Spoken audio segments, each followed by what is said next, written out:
offer because our wages is more compared to the doctors and teachers in the Philippines. So, we need to pursue our dreams. Because of dreams that we have in our mind, we come to know that we have to apply for an opportunity to find a good opportunity in our life to work overseas. Isang taon na ang nakakalipas nung pinadala namin ang mga statement reports namin sa fact-finding team ng DMW Puno. Pumunta sila dito.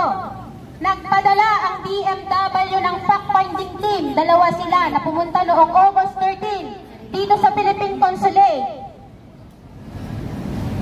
At nakipagkita ang mga 22 na biktima ng illegal recruitment.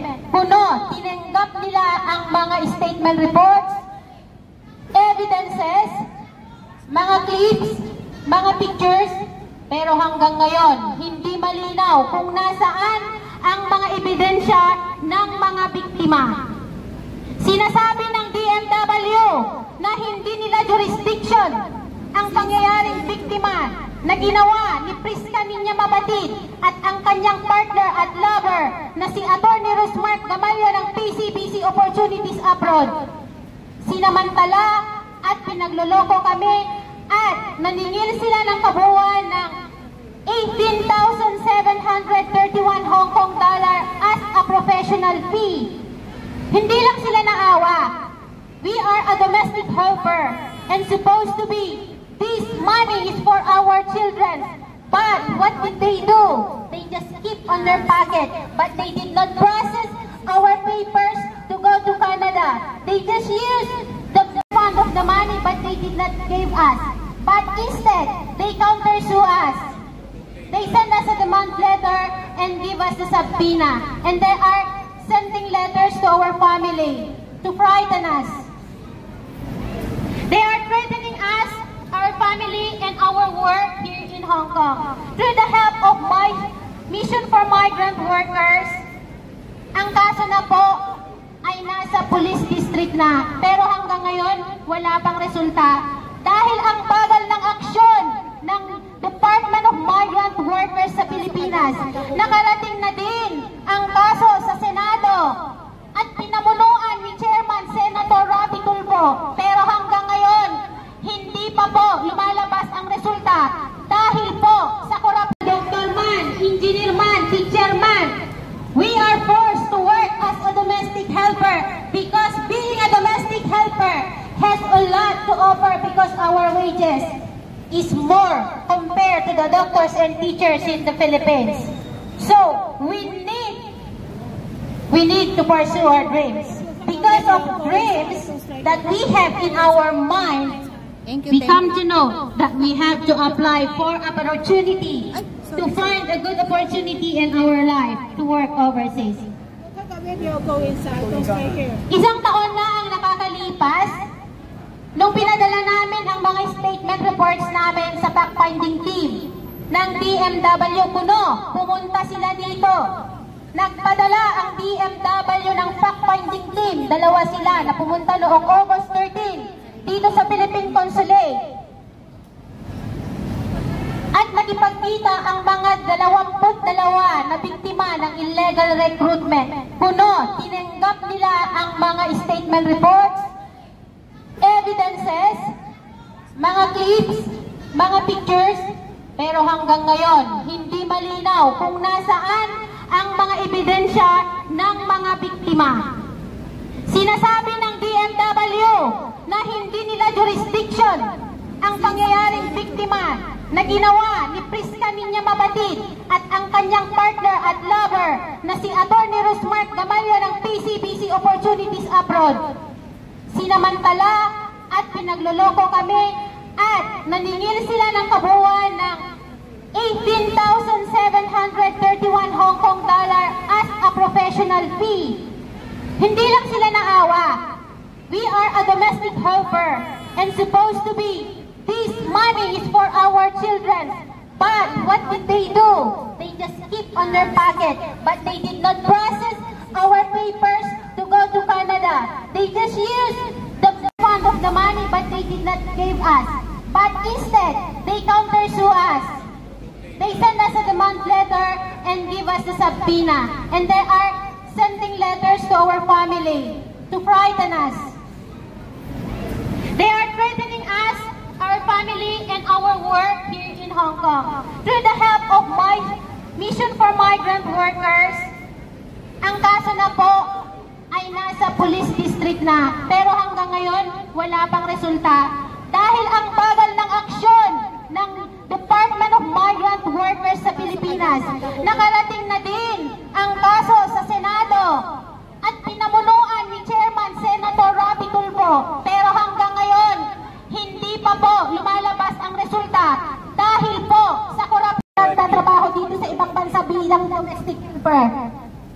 Hanggang ngayon, unquestionable kung nasaan mga statement reports namin. Isumite na ninyo sa Department of Justice para umusad na ang kaso namin, para mabawi na namin ang perang binayad kay Ninya Mabatid para sa aming pamilya. Isang taon na ang nakakalipas, ang bagal ng aksyon ng DMW. Ano ang ginagawa ng Pangulong Marcos Jr. Administration? Wala man siyang kaming narinig na natanggap na tulong galing sa kanya. Kina-countersue na din yung mga biktima sa Cabriao, Laguna. Pinakalahan na ng mga sabtina, tinatakot, napotrauma, nai-stress, nadi-depress na rin sila. Paano na lang kami mga biktima na nangarap at mapabuti ang kalagayan ng aming pamilya?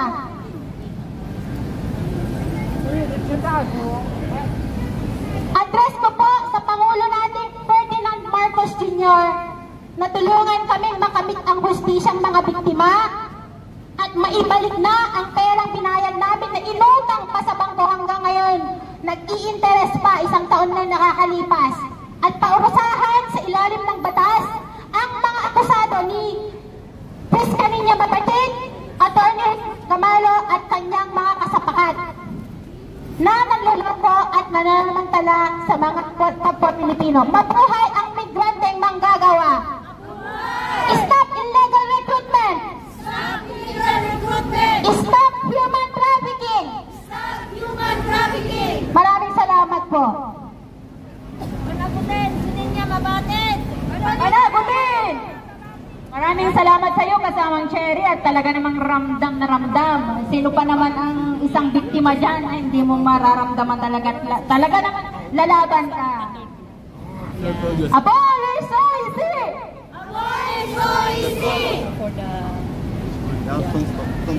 At ang panghuling bahagi ng ating programa, tayo po lahat ay aawit ng pinamagatang Despoticos.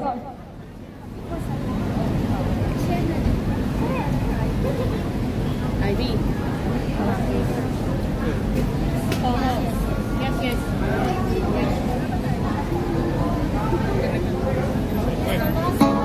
Yeah, the last one.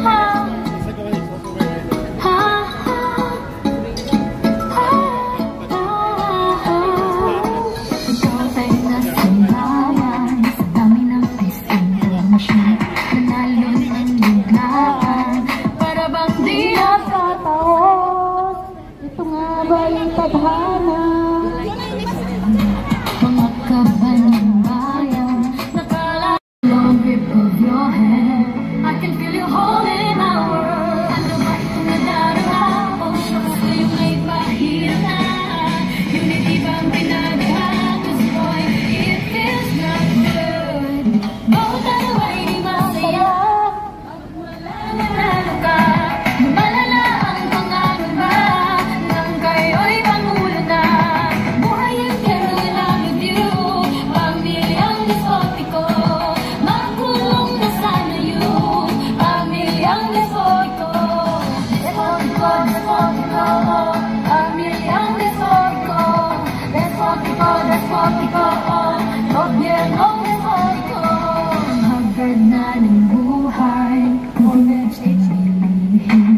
Pa ang inyong batay, utang lang kayang gawin. Halalan na sobrang pati, puso ko'y bukod na napakali. Ano nga bang sinabi, magkapit ba ang galing? Kabanasado na magkasal, version of all the islands. Russian law grip of your hand. I can feel you holding my world. At tayo magdala, oh shucks, kayo may pahirap na. Unity ba ang pinadama? Cause boy, it feels not good. Bawal ay di masaya, magmula na naga. Malalang ang ama, nang kayo'y maguna. Buhay here na with you, pamilyang desotiko. Makulong na sa iyo, pamilyang desotiko. Desotiko, desotiko, pamilyang desotiko. Desotiko, desotiko, gobyernong desotiko. Si Bongbong despotiko, si Arnie despotiko, si Digong despotiko, si Sara despotiko, AFP despotiko, PNP despotiko, Dionisio despotiko, lahat kayo despotiko. Wanasado na may kasan, traditional body islands, martial grip of your hand. I can feel you holding my world. Ano ba yung nadarama? Oh shucks, kayo nga'y pahirap na. Unity ba ang pinadama? Cause boy, it feels not good. Kapitalistang burokrata at imperialista pa. Mahirap lamang ang mana habang ika'y pagulo pa. Military first na review, elkak na despotico. Can't wait to get rid of you. Kronis na despotico. Despotico, despotico, oh. Kronis emang despotico. Pamilyang despotico. Pamilyang despotico.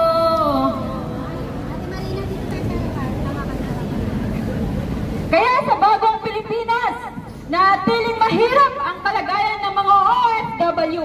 Kaya ngayon sa pagtatapos ng ating programa, nais natin ipakita kung ano talaga ang mukha ng bagong Pilipinas.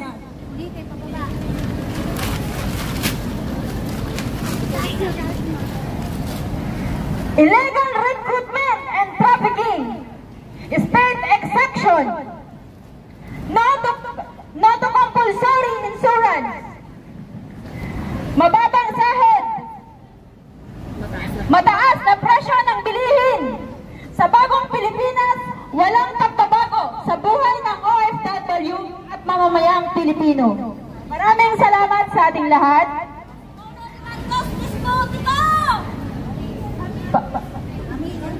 Despotico!